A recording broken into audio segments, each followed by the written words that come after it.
তাবলিগের সাতপন্থী আলেম গোলাম আর এর্তেজা একজন লায়ন ক্লাবের মেম্বার।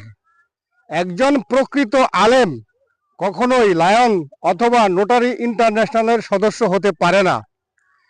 অনেক আগে থেকেই পাকিস্তান এবং আরব কান্ট্রিতে সরকারি চাকরিজীবী, আমলা, সেনা, বিমান, পুলিশ কারোরই নোটারি এবং লায়ন্স ক্লাবের সদস্য হতে নিষেধাজ্ঞা রয়েছে। অনেক আরব কান্ট্রিতে এই দুটি ক্লাবই নিষিদ্ধ রয়েছে। এখন আলেমদেরকে জিজ্ঞেস করুন কেন এই লায়ন এবং নোটারি ক্লাবের সদস্য হতে পারেন একজন আলেম।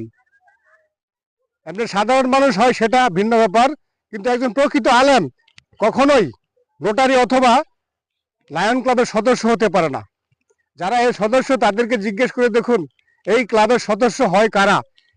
এই ক্লাবের সদস্য হয় একটি রাষ্ট্রের সবচেয়ে এলিট শ্রেণী, যারা ব্যবসায়ী, শিল্পপতি, পুলিশ, আমলা, সরকারি বেসরকারি নানা বড় বড় কর্মকর্তা, এরাই এই এলিট ক্লাবের সদস্য হয়। এটা ইন্টারন্যাশনাল ক্লাব। শুধু সমাজের স্ট্যাটাস বৃদ্ধি নয়, আরো অনেক কিছু আছে যা এই ক্লাবের মেম্বার হয়, অন্য কোনো কারণ নেই। একজন আলেম কেন এই ইন্টারন্যাশনাল ক্লাবের সদস্য হতে যাবেন?